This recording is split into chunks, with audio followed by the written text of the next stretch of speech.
The opinions expressed on this podcast may or may not reflect the opinions of the host. He's so wishy-washy he'll believe this one day and that the other.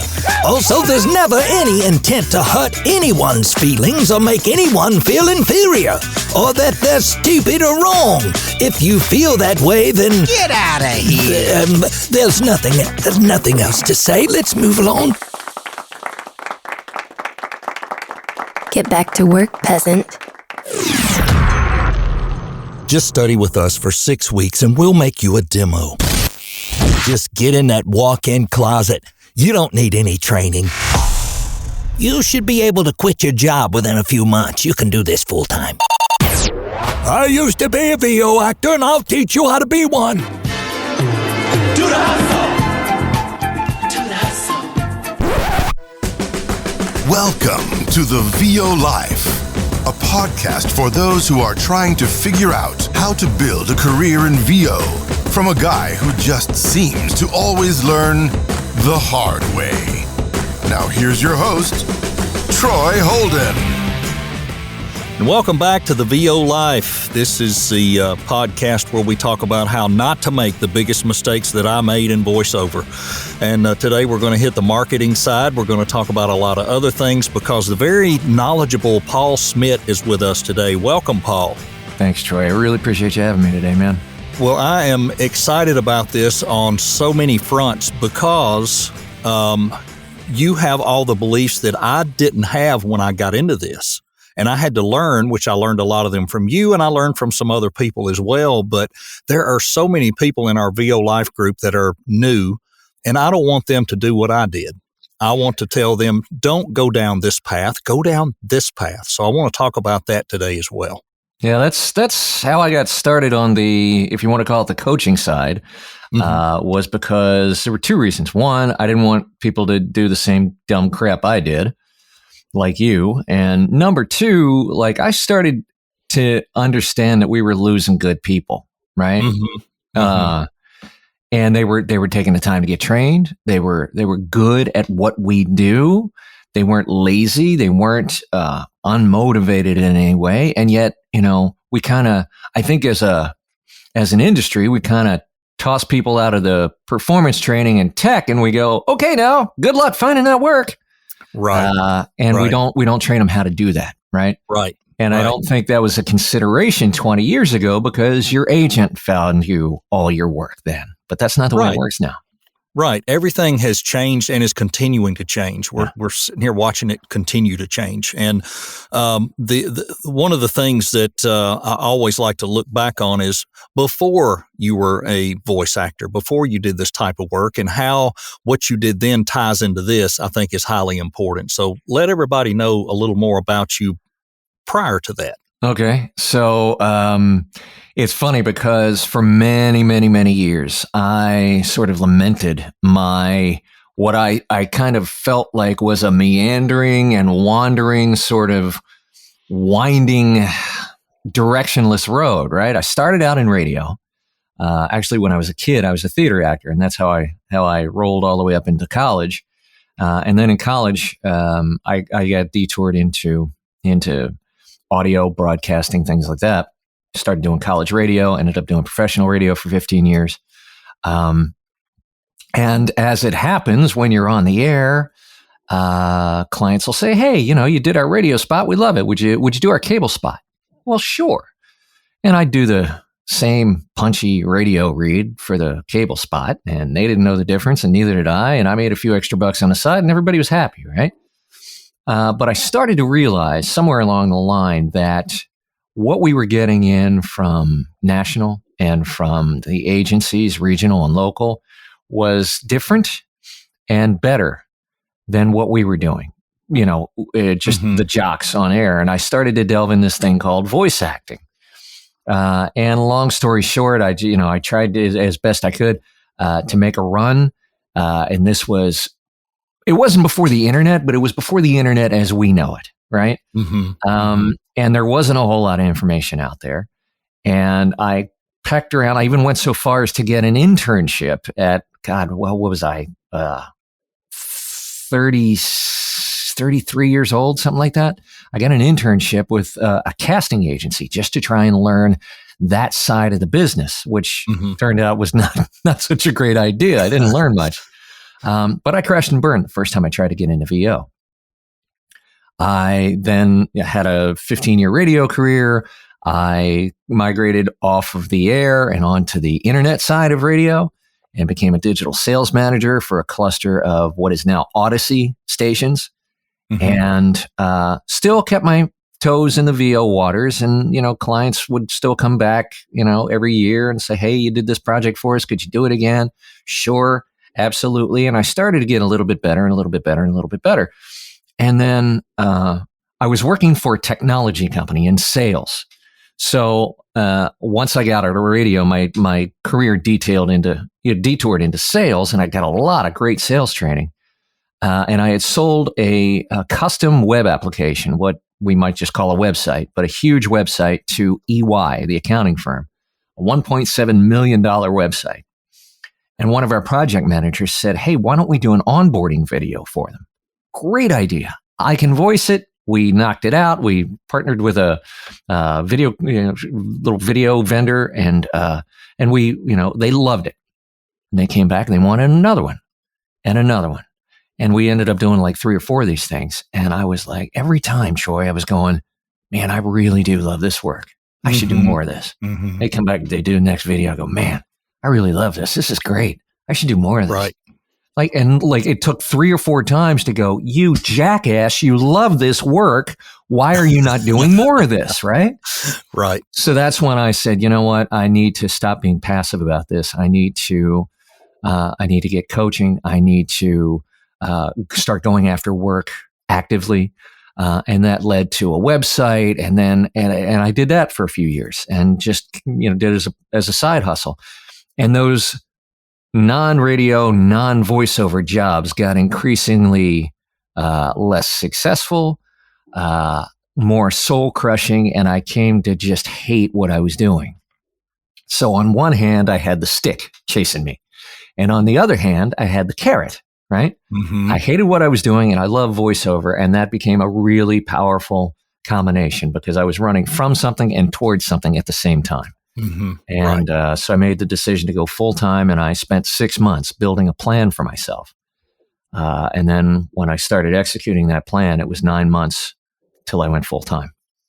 Awesome. I think what I'm hoping people will take away from today is a couple of things. One is the change in that in marketing yourself and doing the things the proper way and what you can do and the power that has. And the other thing is you don't have to fall prey to Upwork and Fiverr and all of this stuff, because that is a path that's really being pushed hard by some people. That, oh yeah, just go do that. You'll get work. And then as you get that work, you can save your money and then invest in your coaching and do this, that, and the other. Yeah, that's partially true, but it's just not the best avenue to take. No. So if you were going to map out a successful VO career for somebody starting right now, what's the best advice you could give them? And it's funny because I just had a voice talent reach out to me earlier today, about an hour ago, and kind of laid out their life story. And it was pretty typical in that there is a lot of conflicting information out there. So it's really easy to be confused, especially when you're brand new. But to kind of cut to the chase, don't get so caught up in equipment, recording space, marketing, because you don't have anything really to record until you have a solid skill set. Everybody thinks, and I said this famously in a video, everybody thinks it's just talking. It's not. It takes multiple months, oftentimes more than a year, just to get baseline competent at voice acting, right? Because this thing and this thing, the microphone and the camera, fortunately, voice actors don't work with cameras a whole lot, but the microphone and the camera work in the same way. They cause you to be way more self-conscious than you ever normally would be. And that's why it ain't just talking, because once this is introduced or that is introduced, we become different people and we become artificial, and we've got to get trained to learn how to, with that eye staring at us or this ear listening to us, we've got to learn how to be our authentic selves. And it sounds counterintuitive if you've never been exposed to it, but it's absolutely true. And so for a new voice actor, put all your resources initially into training. And when I poo-poo USB mics for pros, but I think a USB mic is a great thing for somebody that's getting training and just needs something to record on, right? That's where a USB mic makes sense. Once you start asking people for money, no, you've got to provide a quality product, right? Then you need to upgrade. But get trained, spend a lot, and here's where people get balled up too, Troy, and you've probably seen this too. People think that the goal of the training is the demo. That's not the goal of the training. The goal of the training is to get really, really, really freaking good, right? And then get a demo that accurately captures the mastery of that training. Right. Excellent point. And here I can be an example. Next week, I will be recording my first pro demo with JMC. Very nice. So, well, actually 2 of them. Congratulations. But, that is based on the fact of this last almost 2 years, all the coaching and all the training and being able to get some work and get into this full time. And now I'm ready to take another step and get the pro demo. And then I'll be ready. I'll have that tool to go market. And you and I had talked, at the end of the year last year, and I had some steps to finish out. And I wanted to put these things in place because, like you, I put this plan in my head and I said, if I don't have this, how am I going to do that part? How am I going to go market with the proper tool if I don't have that tool? So save your money, get these tools, then you can go back and you can start your new way of marketing. Of course, growing up in manufacturing industries and automotive industries, market, I won't say marketing is marketing, but in some ways it is. If you're marketing voiceover or you're marketing web services or whatever you're marketing, the idea is to be heard, be known, be seen, get it out there, give people the chance to hear it or see it. And have I done that? Sure. I've channeled up some lists and I've done some things and it's got me work, but it's only going to get me a certain kind of work. And now that I'll have that other tool, it's going to change things. And that's when I really want to get after it. So when we're talking about marketing and developing the strategies, you offer an excellent course and an excellent program for that. Let's talk a little about that and how it works and how people can get into that. Sure. It's called the VO Freedom Master Plan. And it was, initially, Troy, I told you I spent 6 months building a plan for myself because I, by accident, had multiple skill sets that it dawned on me one day. Holy crap, I can make a run at this. I've got sales and marketing experience. I've got experience behind the mic. I've got web development experience and design. Holy mackerel, right? I've got marketing. So I thought, wow, if I can go after my own work, then the gloves are off, right? So I spent 6 months getting better coaching, vetting tools and processes, setting those up, working out my messaging, all these things that we now teach in the VO Freedom Master Plan. Stephen Covey famously said, I think maybe it was based on a quote from George Washington or somebody, but if you were going to spend a year cutting down a cherry tree or a day cutting down a cherry tree or whatever it was, you'd spend most of the time sharpening the saw to save yourself the work down the road.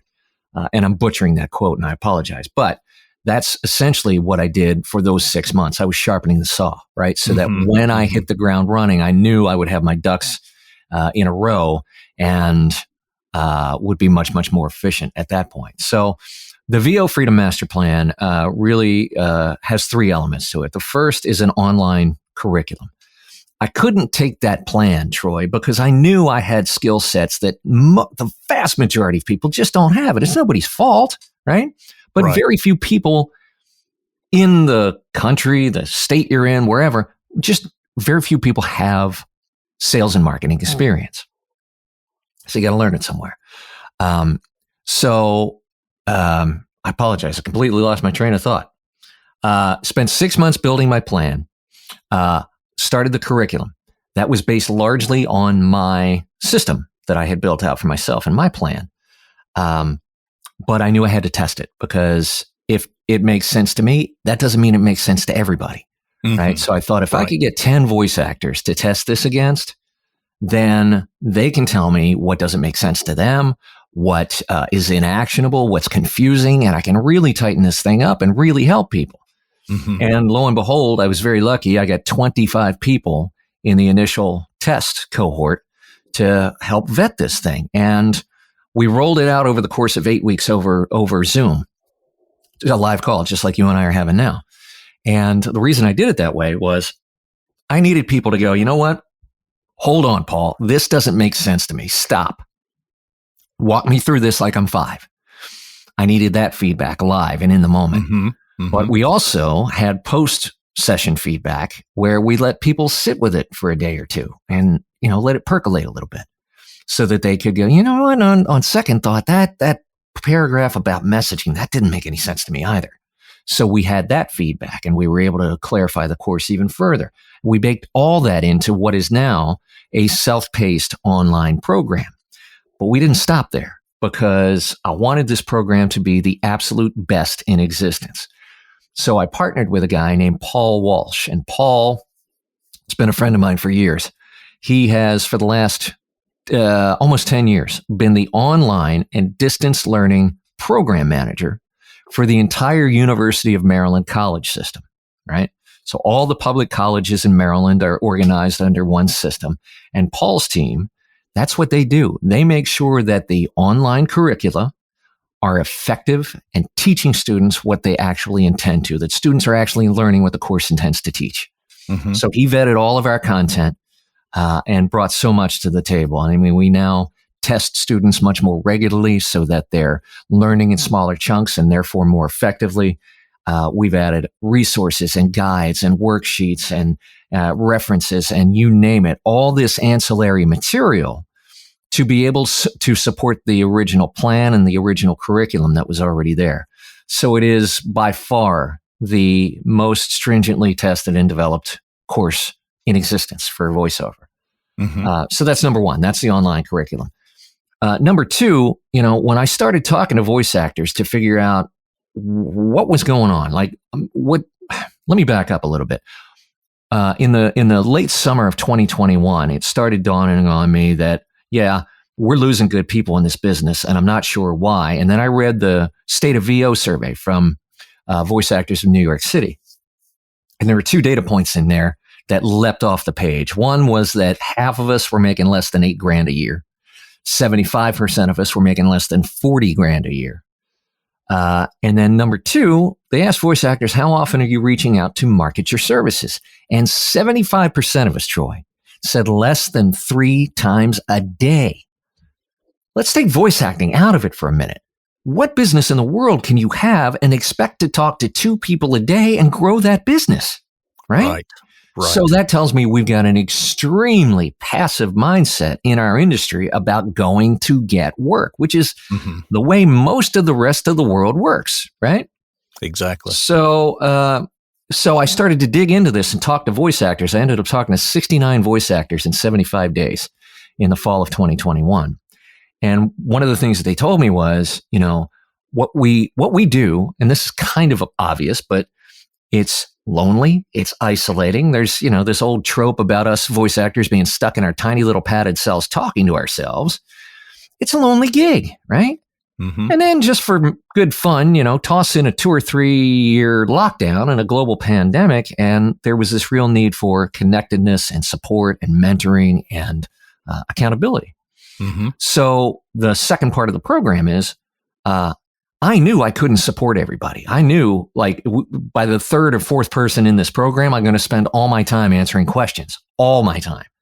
And that's not that can't happen. I'm one guy. So we've built an online students only community such that that first cohort of people that learn the program and adapted it for their own businesses and are using it daily, they're able to pass that experience on to the people that come behind them.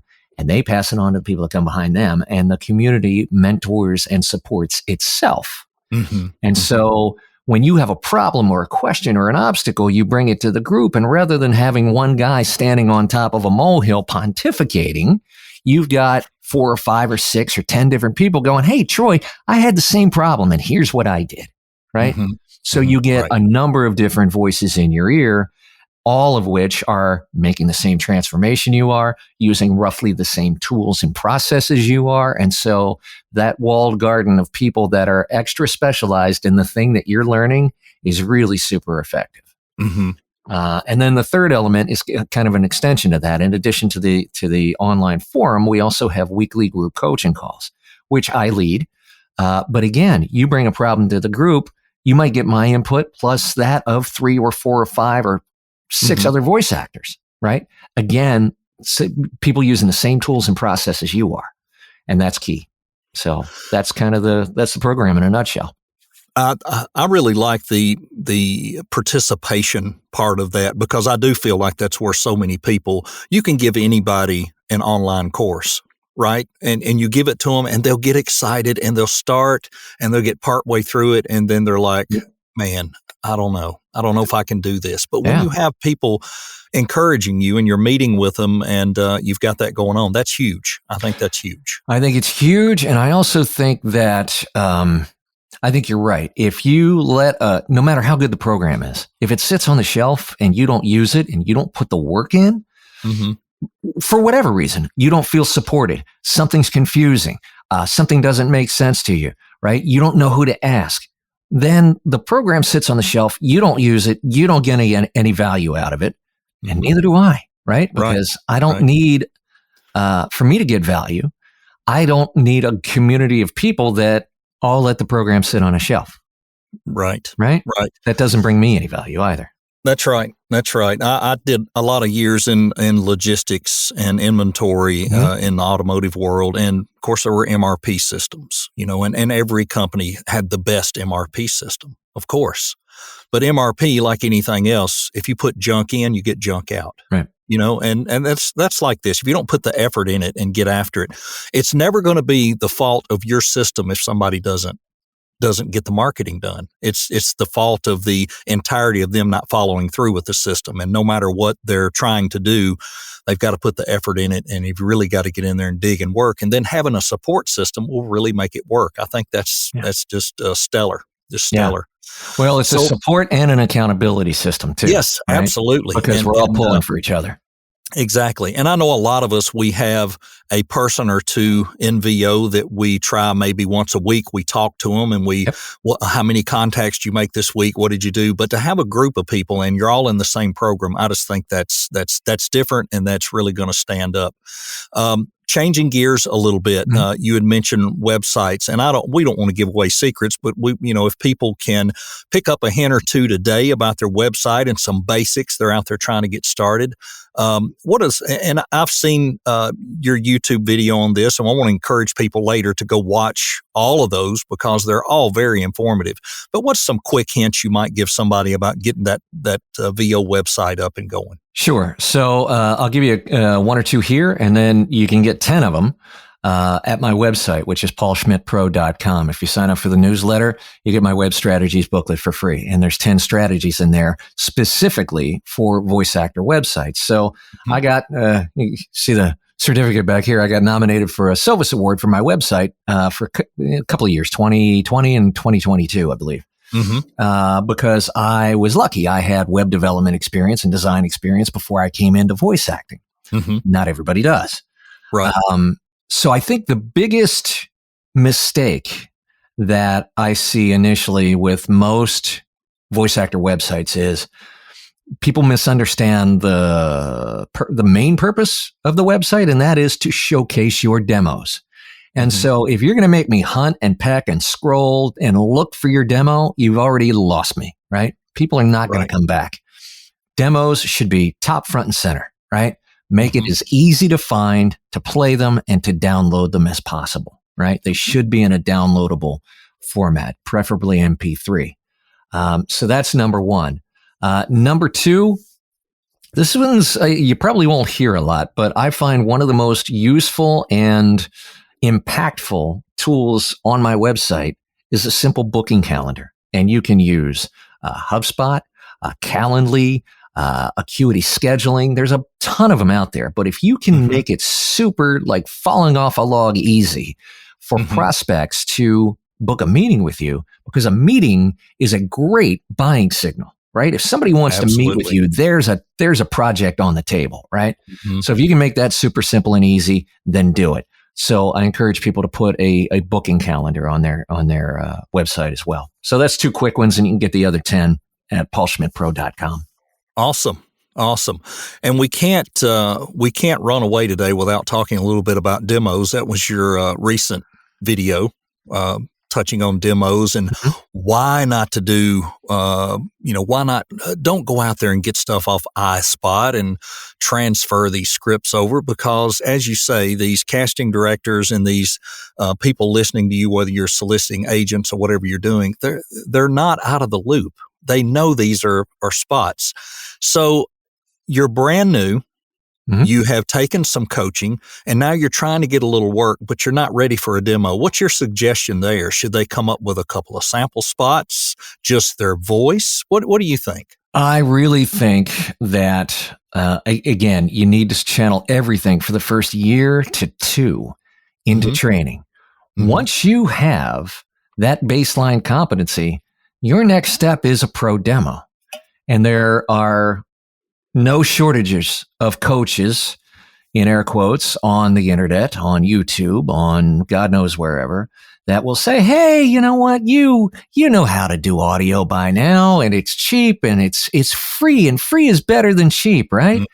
No, it's not. No, it's not. I was in the room in, I think it was 2018 or 19, I can't remember, at MAVO, Mid-Atlantic Voiceover Conference.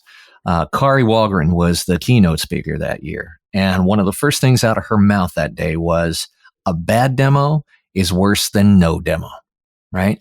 You don't want to be the demo that gets passed around the office for the wrong reasons.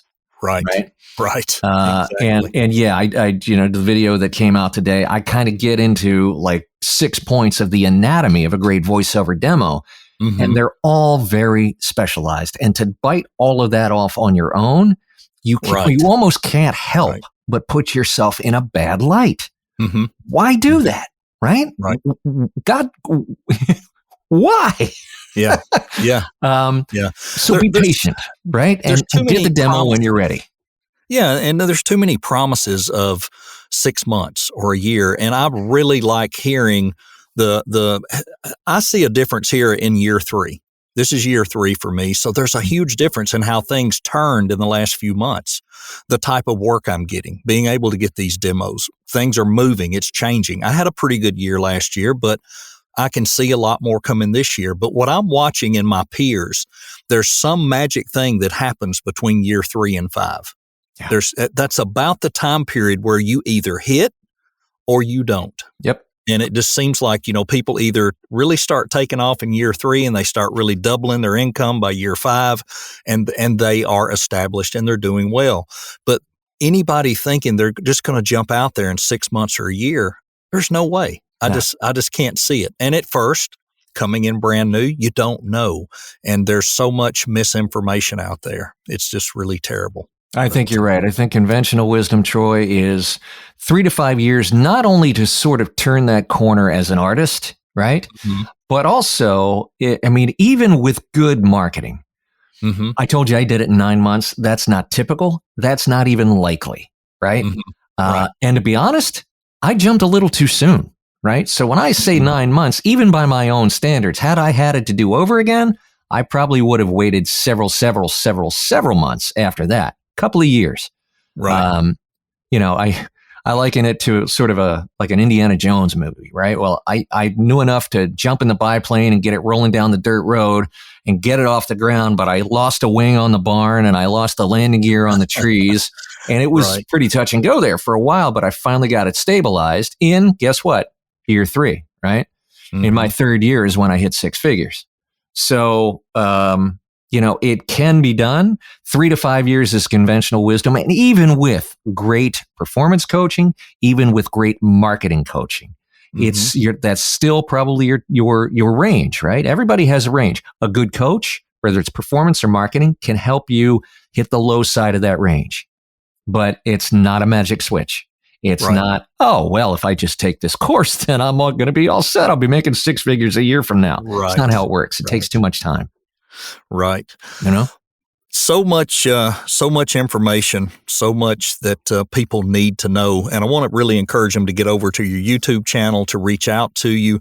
One thing that I appreciate about you is you will screen people before they come into your program. You're going to make sure they're ready. I think that is huge, to where some people, it's just cattle call. Come on in, everybody, buy it. It's yours. I really like the way that's done. Thank you. Paul, all the things that you do, blogger, YouTube guy, podcast, marketing coach.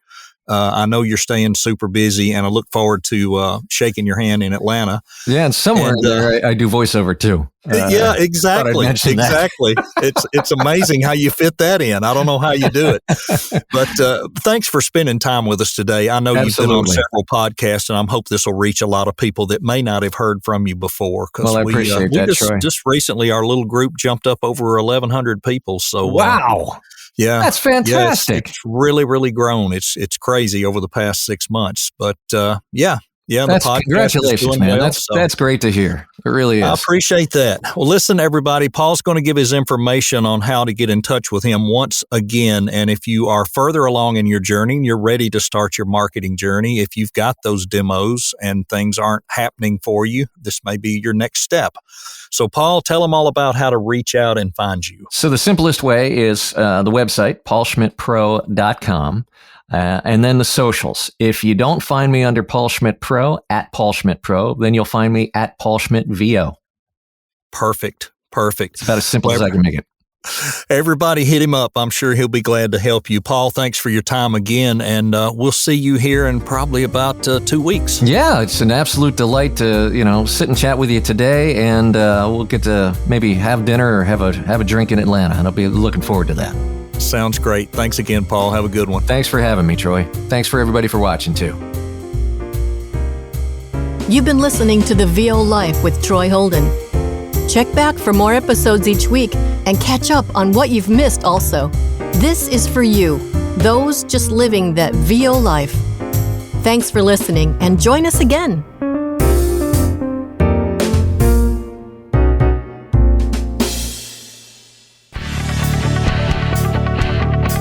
The VO Life intro is by Louise Porter. The outro by Liz Moya. You can pick us up on Spotify, Amazon Music, Apple, and many other podcast carriers. Need to send me an email? Do it today. Troy@troyholdenvoices.com. Thanks for listening.